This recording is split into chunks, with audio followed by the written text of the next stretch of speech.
मला गौरी गणपतीची पूजा करता येणार नाही असं कधीच वाटलं नव्हतं. बाप्पा, माझं खरंच चुकलं, मला माफ कर.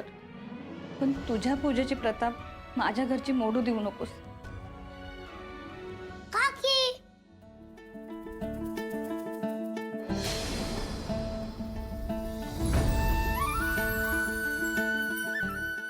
अमोल, तू खरंच आलायस? अहो अहो, बाहेर या लवकर, बघा कोण आले, लवकर या. अमोल, अरे तू इकडे. हो स्वप्नी काका, मी फ्रेंड बरोबर खेळायला गेलो आणि तिकडून डायरेक्ट इकडे आलो. अरे पण तू तुझ्या बाबाला काय बोललास का? त्यांना नाही आवडणार तू इकडे आलेला. पण का काका? अरे तुझ्या काकीने केलेली चूक माहितीये ना तुला? हो काका, पण मी पण चुका करतो ना आणि माझ्या मामाला माफ करते. तर अमोल बाळा, तू केलेल्या चुकांमध्ये मी केलेल्या चुकांमध्ये फरक आहे रे बाळा. नाही काकी, माझं तुझ्यावर खूप प्रेम आहे आणि म्हणून मी तुला माफ केलं. अमोल बाळा, तुझा बाबा आता आम्हाला नाही जवळ कर. काका, अरे मी लहान असताना मला माझ्या माने काकीच्या हातात दिलं होतं ना. हो, आणि मी सुद्धा तुझी आई आहे असं सांगितलं होतं. बघ काका, मी आणि मा इकडून गेल्यानंतर काकीला किती त्रास झाला असेल. हो बाळा, आणि तू गेल्यानंतर मला तुझी खूप आठवण येत होती. मग आता आपण सगळे जवळ असतो ना, तुम्ही दोघं का लांब राहताय? म्हणजे अमोल बाळा, तू खरंच मला माफ केलंस? हो मोठी मा, मी तुला कधीच माफ केलंय. मोठी मा.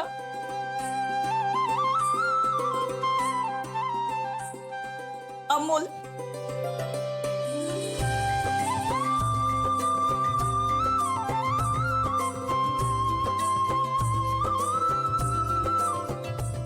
अमोल बाळा, अरे हे शब्द ऐकायला मी किती आतुर झाले होते माहितीये तुला? 7 वर्ष वाट बघायला लागली मला यासाठी. एवढ्या चुका करून सुद्धा तू आमच्यावर किती प्रेम करतोस. तुझ्या समजूतदारपणासाठी शब्दच नाही आहेत माझ्याकडे. मोठी मा, अगं तू आणि काकाने माझ्या मा आणि बाबाला समजवलं की झालं आपलं काम.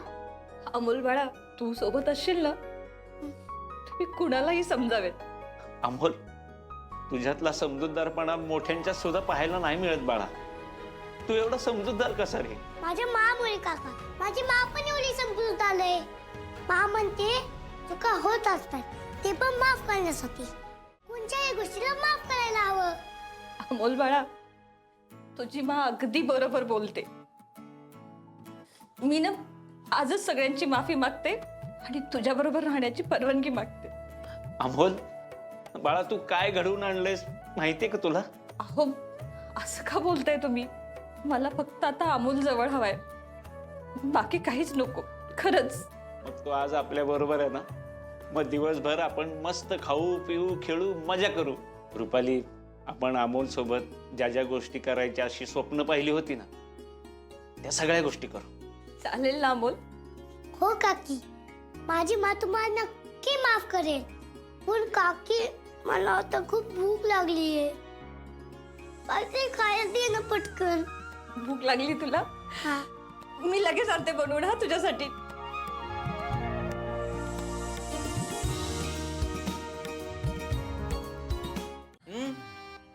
एक नंबर बाबा, आम्ही खूप मजा केली. म्हणजे अमोल, तुझा चांगला दौरा झाला असं म्हण की. बापू, अहो खरंच खूप मजा आली.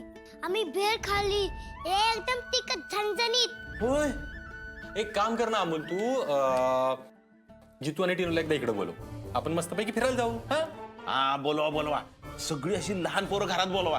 त्यांचा असा किलबिलाट आला ना की अगदी मजा येते बघा. हा दाजीबा, मी पण येणार. आओ, मग मी का घरात राहू? मी पण येणार फिरायला.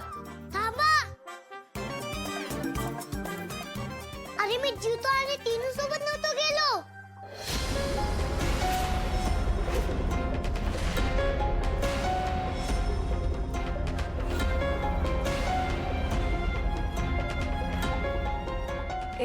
एक मिनिट.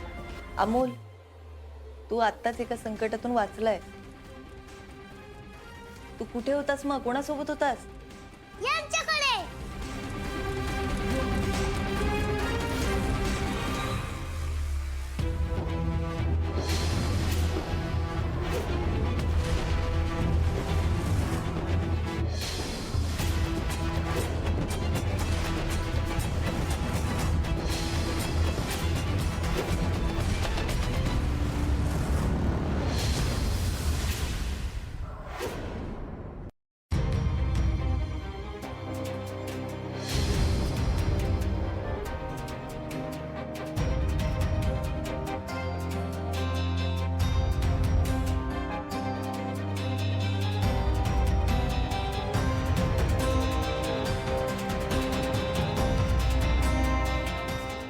अमोल, त्या दोघांना तू इकडे घेऊन आलायस? हो बाबा. मग तूच यांना सांग की इथून निघा म्हणून. बाबा, अरे माझे काका आणि काकी आहेत ते. असतील, पण यांनी जो गुन्हा केलाय ना त्याची शिक्षा त्यांना मिळालीच पाहिजे. आणि असंही आपण त्यांना शिक्षा कुठे देतोय? ह्या दोघांना फक्त ह्या घरात प्रवेश नाही. अर्जुन, अरे असं परक्यासारखा नको बोलू रे. स्वप्नील, अरे हो परकेपणा काही एका दिवसात आलेला नाही. कित्येक दिवस रुपालीने इथं राहून तो तुमच्यासाठी उभा केलाय. मामनजी, हो तुम्ही मला मुलगी म्हणता ना, मी तुमची आणि इथल्या सगळ्यांची माफी मागते आणि पुन्हा माझ्याकडून असं काही होणार नाही असं मी वचन देते तुम्हाला. पण प्लीज प्लीज आम्हाला तुमच्यासोबत राहू द्या. वा रुपालीताई, तुम्ही आत्ता माफी मागाल आणि आम्ही तुम्हाला माफ करू. एवढं सोपं राहिलं असं वाटतंय तुम्हाला? रुपालीताई, विसरू नका तुम्ही अमोलच्या जीवाची खेळ केलाय. दीपक, तिच्या चुकांना नाही पाठीशी घालणार मी परत.